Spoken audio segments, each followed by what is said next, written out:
Só entrou na sala.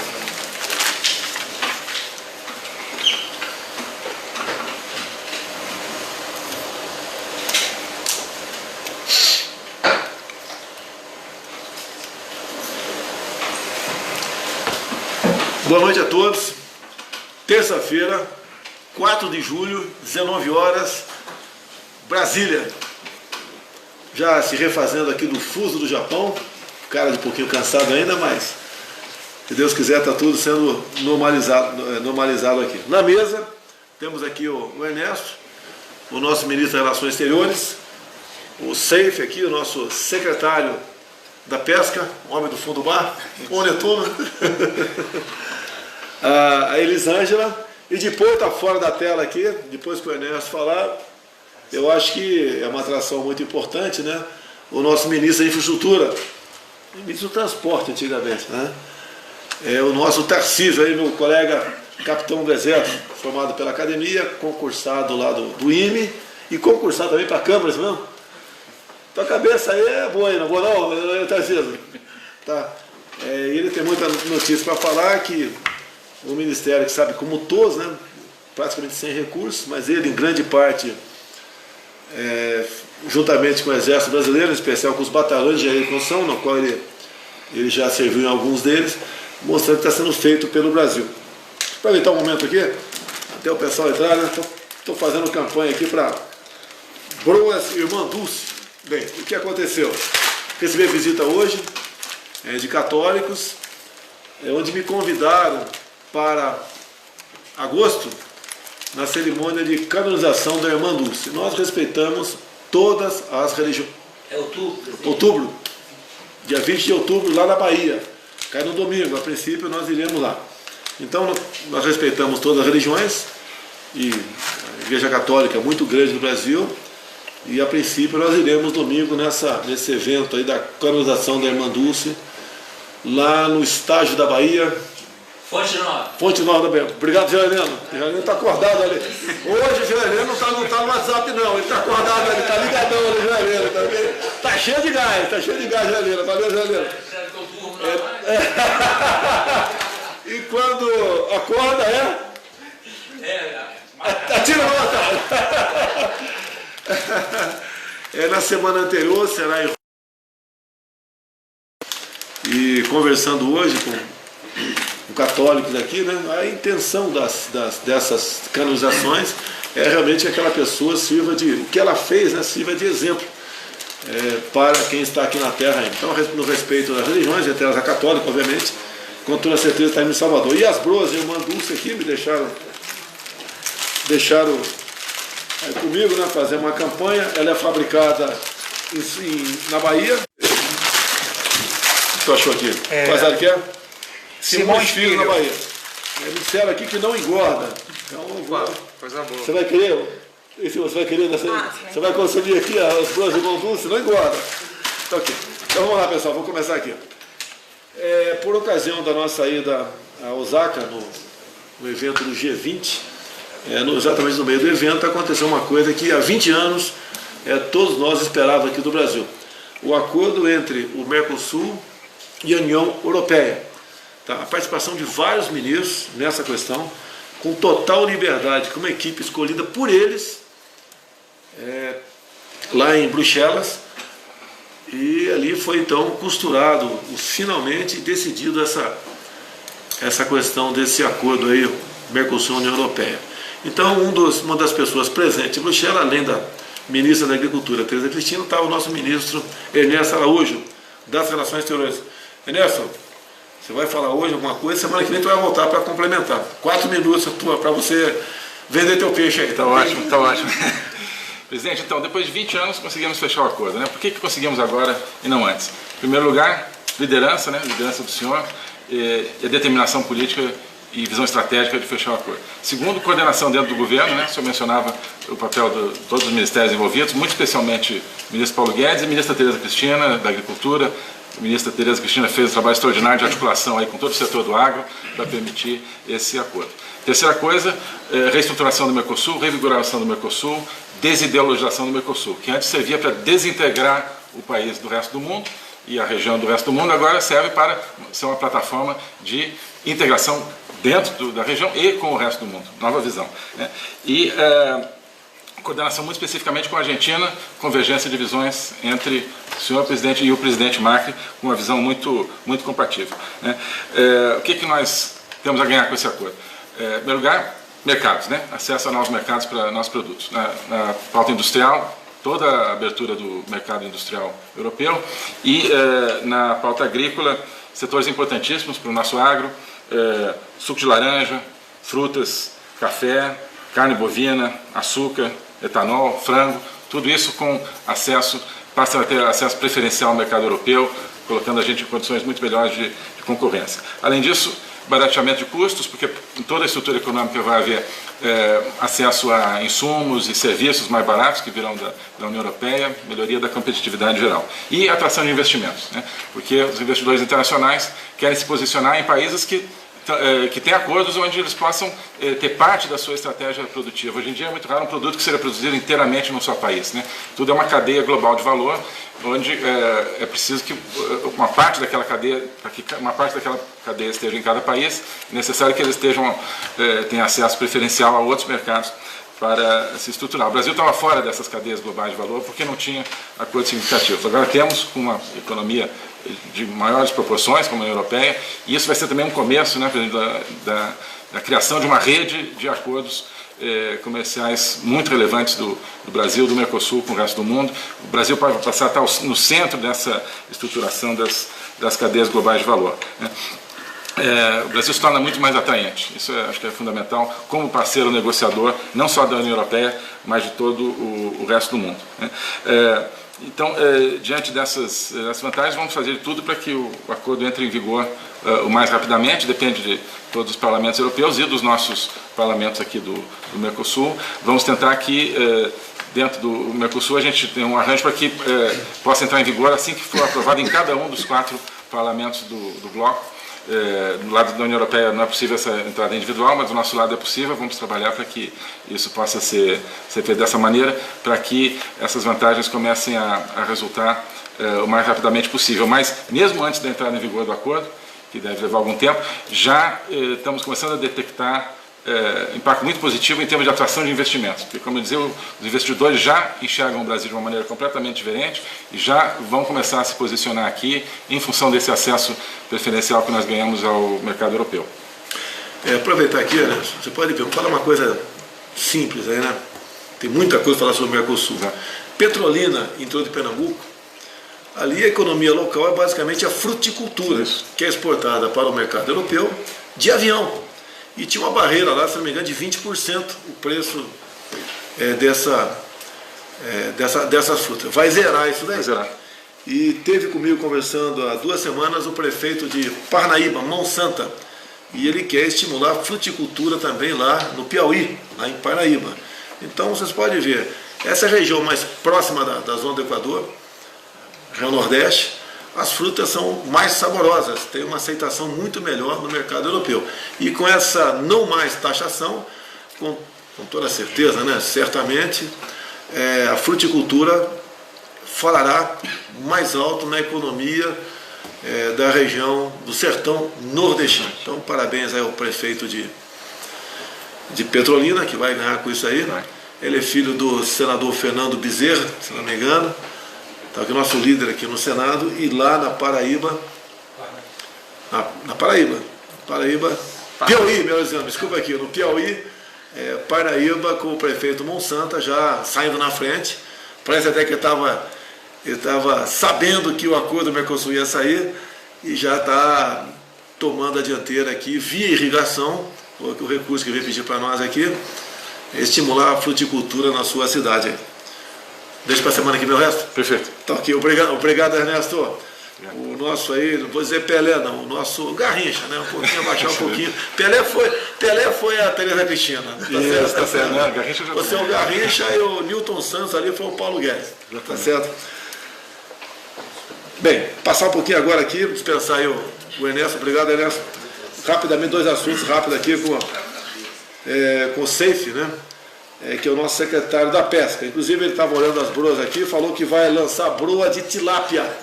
para você comer uma broa de tilápia com tubaína após a vitória do teu time. Tá certo? Ele se empolgou aqui. Então, rapidamente, vai ter aqui um evento sobre tambaqui aqui na Esplanada e também a liberação da tainha em Santa Catarina. Isso. Capitão, boa noite a todos.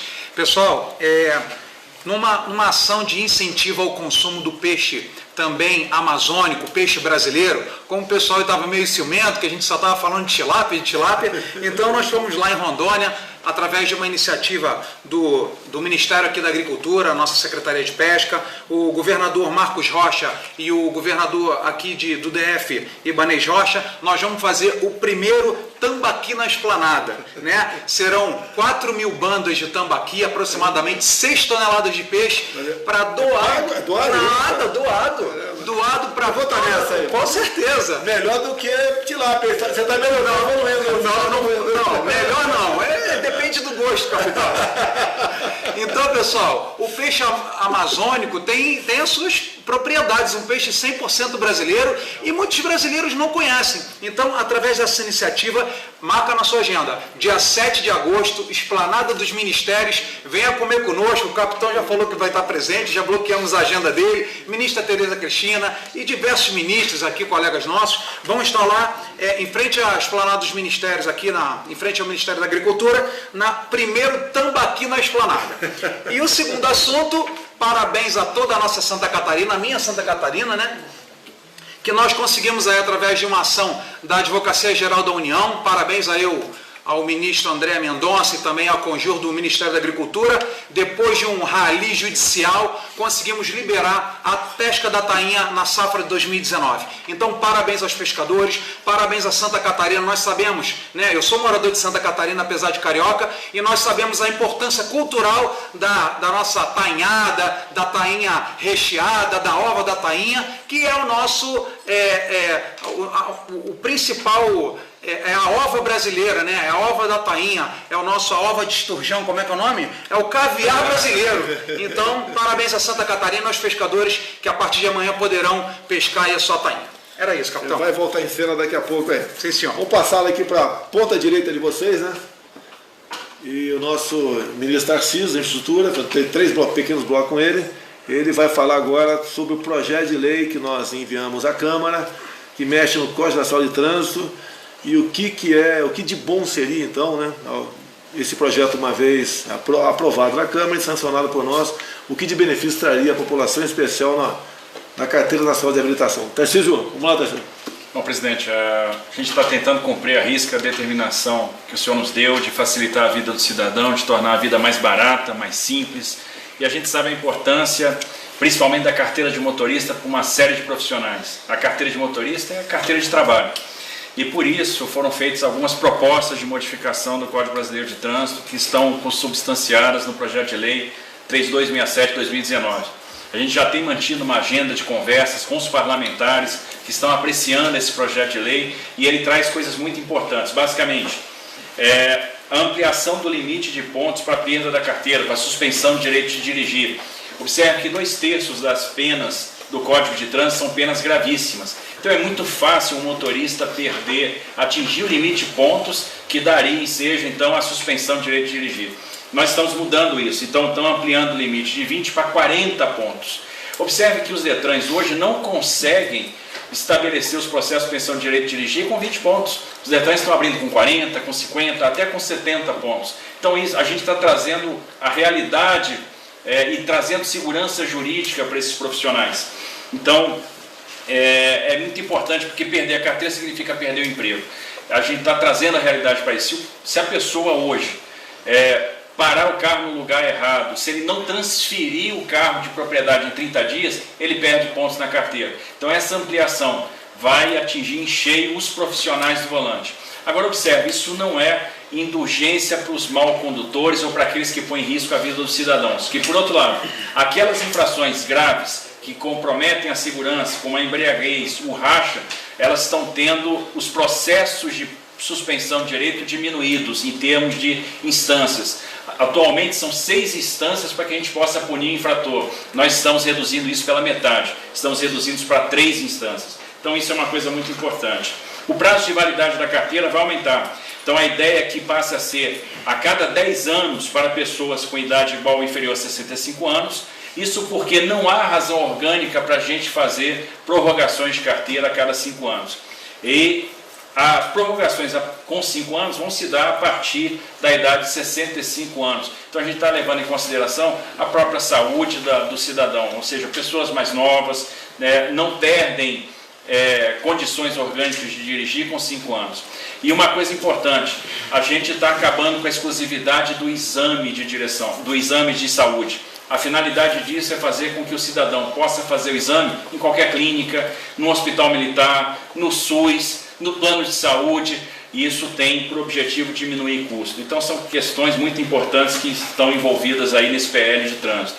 Outras medidas para facilitar a vida do cidadão estão sendo tomadas.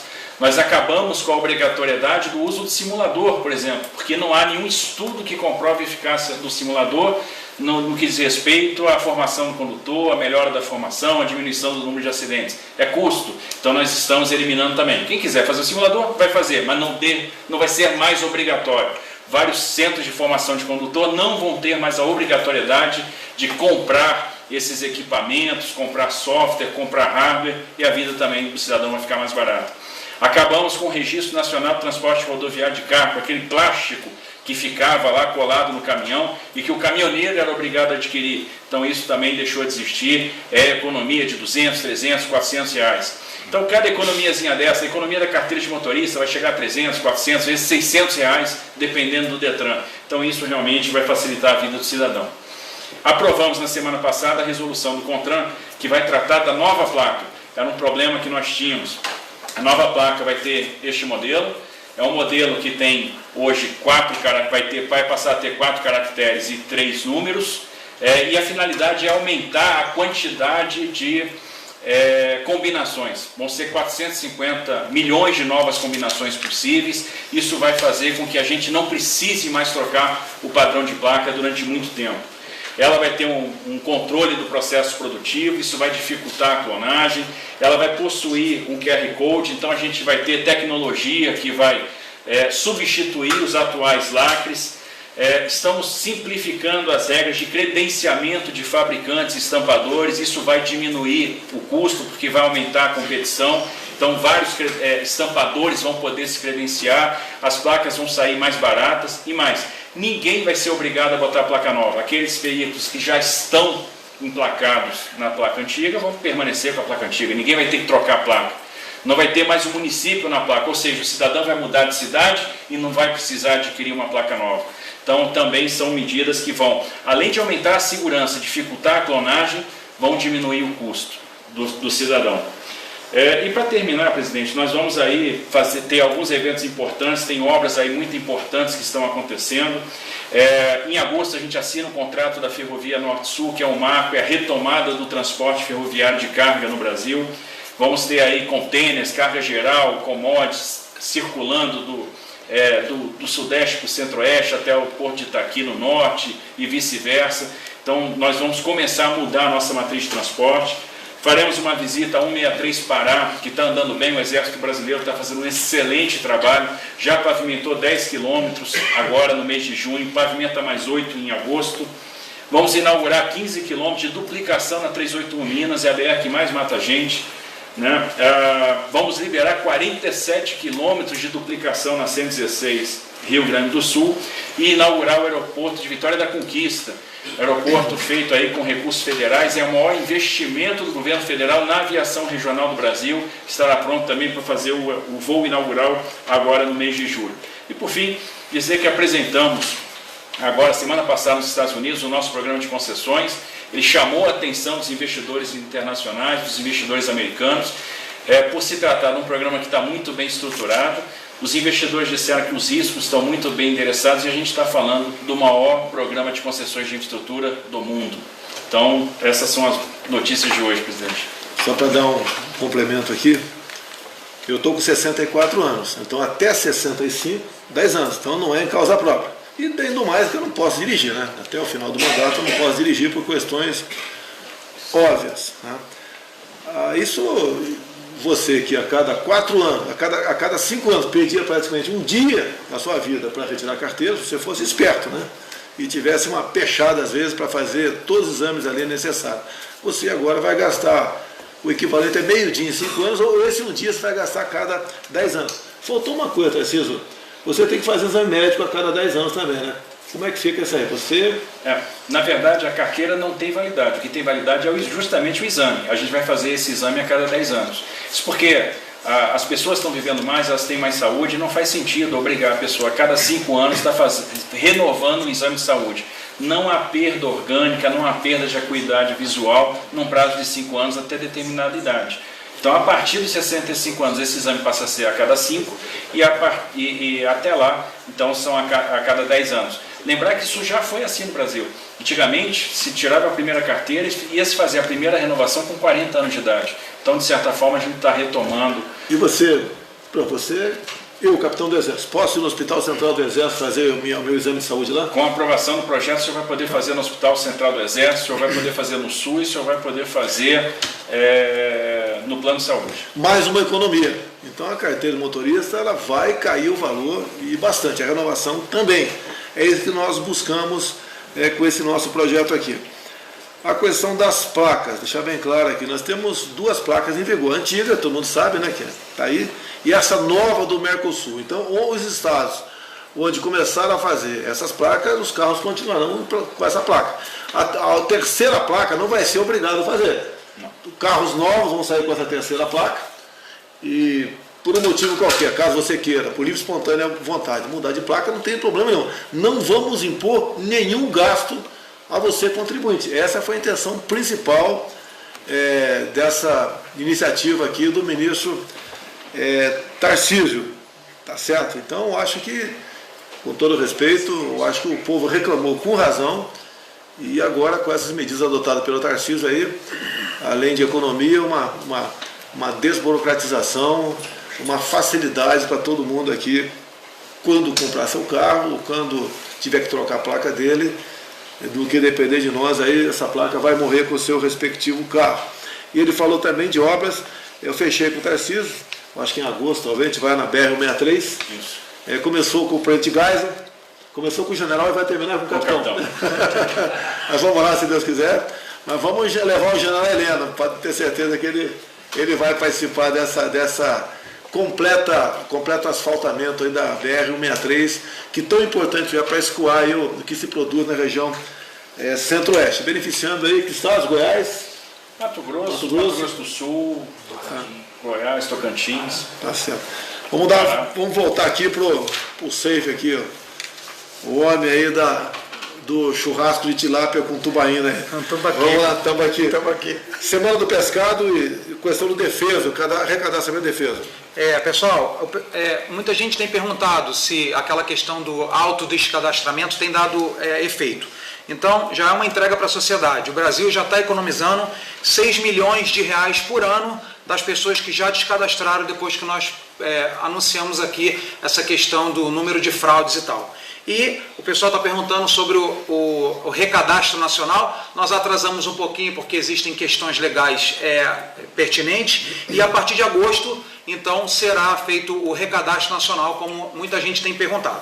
Sobre a Semana do Pescado, agora à tarde, no Ministério da Agricultura, várias entidades de pesca, tanto água salgada, água doce, sindicatos, nós fechamos questão e no mês de setembro, de 1 a 15 de setembro, a quinzena do pescado, ou seja, essas entidades, indústrias, farão acordos com bares, restaurantes, varejistas, supermercados e serão oferecidos pratos e tantos prontos quanto também nos mercados, a um preço diferenciado para que o brasileiro incentive o nosso povo brasileiro a comer mais peixe. Capitão, o que o senhor acha disso? O senhor gosta de um peixinho? Como é que é? Eu, em grande parte, as minhas economias, quando era garoto, lá no Vado Ribeira, Eldorado Paulista, eu pescava. O nome do peixe era anhã, ou seja, um parente do cascudo. Então, sempre quando roncava a trovoada à tarde, é sinal que vinha a chuva, né? Na cabeceira dos rios em especial, e o nível do rio subia. Quando subia, o anhã, o cascudo, ele vinha da parte mais funda para a parte mais baixa. Então a gente arrastava uma rede e pegava em média ali, geralmente de meia-noite às 6 da manhã. Por que meia-noite? Porque eu acabava meus estudos às 11h30 da noite. Eu e mais um amigo lá ia lá botava um tênis, né, uma rede de 40 metros, depois melhoramos, passou para 50 metros a rede, arrastava essa rede. E esse peixe cascudo é muito, quer dizer, atualmente baixou muito lá esse peixe, porque outras espécies entraram na região. E de 6 às 7 da manhã a gente abria os peixes, cortava, enfiava um arame no beiço do cascudo, né? Calculava 1 quilo mais ou menos, que não tinha balança em casa, e geralmente o meu irmão ou uma irmã minha iam vender no dia seguinte. Então a gente vivia basicamente, eu vivia, né? Que raramente eu ia pedir ao meu pai, até porque geralmente eu não tinha, e o peixe é bem-vindo, né? Dizem aí que tem fosfato, é isso mesmo? Não. Não tem não? Não. É lenda? É lenda. Quem come peixe é inteligente? Ah, claro. Só aí, ó. Então nós temos um presidente que a primeira profissão foi pescador. Rapaz, ó, o nosso setor está grande, tá? A gente pescava lá, tirava palmito do mato. Eu posso confessar agora, se bem naquele tempo não era crime.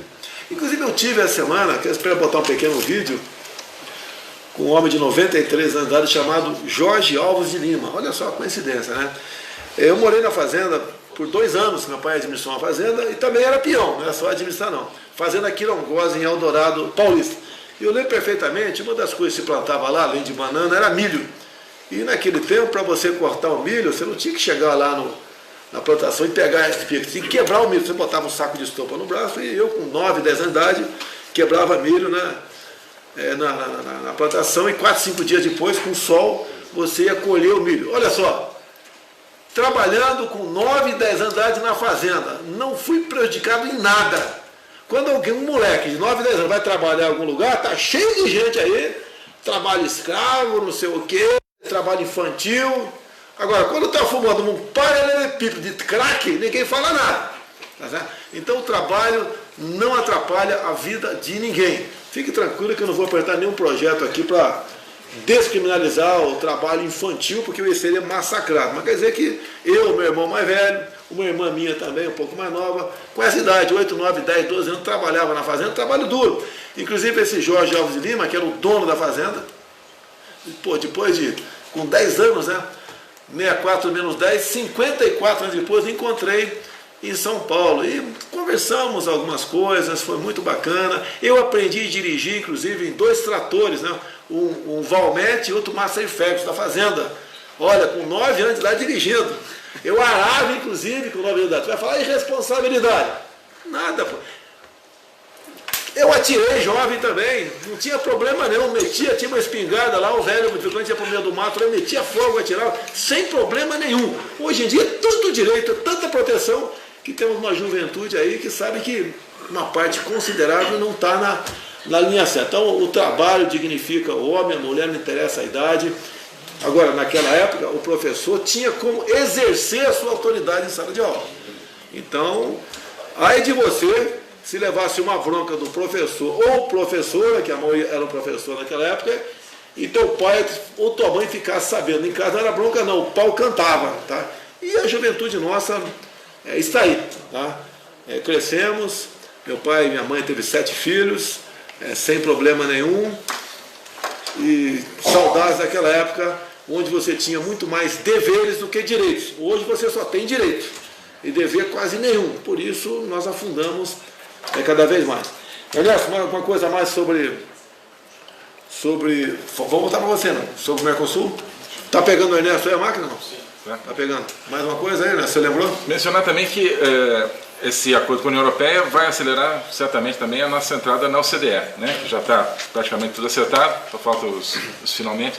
Isso vai dar um selo de qualidade para a economia brasileira, vai certamente favorecer e acelerar também o nosso processo de reformas tão necessário aqui. Então as coisas se encaixam, um acordo favorece um outro processo e as coisas vão começando a fazer sentido. Ontem tivemos aqui, foi dia 3, né? Hoje são 4. Mas ontem foi comemorado na Embaixada dos Estados Unidos a independência do mesmo, você usou a palavra. Eu peço que vocês entrem no Facebook nosso e vejam esse pronunciamento meu aqui. O do Ernesto não está no meu Facebook, não, Ernesto. Tem que botar lá. Até eu disse lá, né? Falou pouco, mas falou bonito. E eu disse ali que nossa primeira viagem aos Estados Unidos, conversando com o Donald Trump, ele deu o sinal verde para a OCDE e imediatamente ele começou a fazer os seus contatos. E um deles foi com Benjamin Netanyahu de Israel. Estivemos lá também, ele apoiou. Hoje em dia todos os países apoio nossa entrada na OCDE. Falta aí alguns pequenos acessos para que nós entremos nesse seleto grupo de países nesse mercado que é muito bom para o Brasil. Talvez a última matéria aqui com vocês, nós vamos ter aqui, você disse aqui, o Plano Safra. O que houve de inédito no Plano Safra? Terminando, fui criticado com algum de esquerda porque fui na Embaixada dos Estados Unidos. Se eu tivesse ido na Embaixada de Cuba, da Venezuela, né, não sei da onde mais, de esquerda, Coreia do Norte, acho que nem tem Coreia do Norte aqui, olha. Tem, não tinha problema nenhum, tá certo? Mas é isso daí. É isso daí, os Estados Unidos é um país irmão nosso, devemos a eles, né, junto aos países aliados, a nossa vitória na Segunda Guerra Mundial, que combatemos quem? O nazifascismo. Reparou que a esquerda sempre acusa os outros que eles são? Me acusa de fascista, né? Combatemos o nazifascismo naquela época. Ernesto, mais uma coisa? Encerrou? Encerrou. Prezado Seife, depois voltar para o capitão aqui. Plano Safra, que houve de inédito no tocante à pesca aí? Plano Safra. Pessoal, de forma inédita, o Plano Safra está contemplando tanto a pesca quanto a aquicultura com uma grande novidade. As indústrias de pesca também podem pegar uma parte de recursos e comprar o pescado. Isso é inédito. E o aquicultor, aquele pessoal que trabalha com peixe de água doce, que tem tanque escavado, que tanques rede, está dispensado o RGP, que era uma grande solicitação do setor, ou seja, menos burocracia para vocês acessarem o crédito. Agora, é importante ressaltar que essas ações que nós estamos fazendo enquanto governo, Ministério da Agricultura, você sabe quem é a Mami Poderosa, não? Não. Não imagina? Nossa ministra Tereza Cristina, nossa Mami Poderosa. Então, uma ministra que vale por 10 ministros. A Damar também vale por 10 também. Então a nossa ministra ouviu o nosso... Você é 01, Ernesto. E daí? Você tem falar, Ernesto? Tarcísio, 01, Ernesto. Uma coisa para criticar aí não, né? Não, de jeito nenhum. Não, tá. Então, capitão, nós estamos fazendo todos os movimentos, a ministra Tereza Cristina, nossa Mami Poderosa, está nos ajudando em tudo para cultivar mais peixe no Brasil, e isso é muito importante. Agora, é necessário que o brasileiro, o nosso povo brasileiro, também coma mais peixe, né? A média mundial é de 20 quilos e o brasileiro só come 10. Então nós temos aqui, eu e o capitão temos um apelo para fazer a vocês. Olha, a semana tem 7 dias, então deixa 2 dias para carne, 2 dias para o frango, 2 dias para o porquinho, que eu também adoro. Agora um dia quem que é para fazer, capitão? Para o cascudo, para o tambaqui ou para a tilápia? Para o cascudo, para o tambaqui, para a tilápia, para o camarão, para a ostra, para a vieira, para a lagosta, para a sardinha, para o atum, tudo que vocês quiserem, desde que seja pescado. Terminar aqui com o Tarcísio, faltou aqui tocar um assunto, né? Que no Brasil a gente, infelizmente, é obrigado a desconfiar de tudo. Tá? Infelizmente, tá certo? Nós estamos, Ernesto, prezado Tarcísio, recuperando a confiança do Brasil aí fora. Nessa ida nossa ao G20, segundo o pessoal do Itamaraty, nunca um chefe de Estado do Brasil foi tão requisitado para bilaterais como nós. Inclusive, demos um novo tom. 2 chefes de Estado, a França e da Alemanha, a maneira como começaram a conversar conosco, logicamente, não é a maneira que eu esperava, né? E nós mostramos para eles que o Brasil mudou. O que era comum após um evento desse, Ernesto? Você que era o Itamaraty aí. O presidente voltava ao Brasil, demarcava mais 30 áreas de reserva indígena, mais 5 quilombolas, ampliava estações ecológicas, ou criava novas APAs, cada vez mais inviabilizava o Brasil. Nós defendemos o meio ambiente. E dizer mais, Acordo de Paris, a Alemanha não vai cumprir, porque a fonte de energia deles são fósseis. Não tem como sair rapidamente de uma para outra. E quando eles falam em carro elétrico, não está economizando a emissão de carbono no espaço não, porque aquela eletricidade veio de uma termoelétrica. Tá certo? Então demonstramos isso lá, ficou bem claro. O senhor Macron, conversando com ele, dado momento ele falou que vamos então fazer uma reunião, eu, você e Raoni. De imediato falei, quem é Raoni? É uma liderança brasileira. Olha, ele é um líder como outro qualquer, merece respeito como outro qualquer. Agora eu vou conversar, fazer um acordo com a Raoni do lado. De jeito nenhum, pô. O Raoni representa a comunidade indígena, alguns indígenas nós respeitamos, Se tiver algo internamente para ser tratado, ele pode ser ouvido, mas não representando o Brasil e falando em nome do Brasil e fora, de jeito nenhum. Tá certo? Terminar aqui então, quando se fala em desconfiança, falar com o capitão Tarcísio aqui. Olha essa placa nova que está aí, né, que acho que 10% já foram colocadas em carros no Brasil, em alguns estados mais do que os outros, né? Eles tinham elementos gráficos ali patenteados, então você pagava essa patente. Parece que foi acertado, parece, não vou acusar ninguém não, foi tudo acertado com várias, né, entidades, de modo que cada um ia ganhar uma graninha nessa placa que você ia ser obrigado a botar no seu carro em nome do Mercosul. Não tem cabimento isso aí, sem comentário, não tem cabimento. Então eu peço que o Tarcísio fale alguma coisa sobre esses elementos gráficos aí patenteados que vão deixar de existir nessa nova placa aí, nossa, mas que não vai terminar, né, em nenhuma nova despesa para você que tem um carro em casa ou que queira comprar um carro.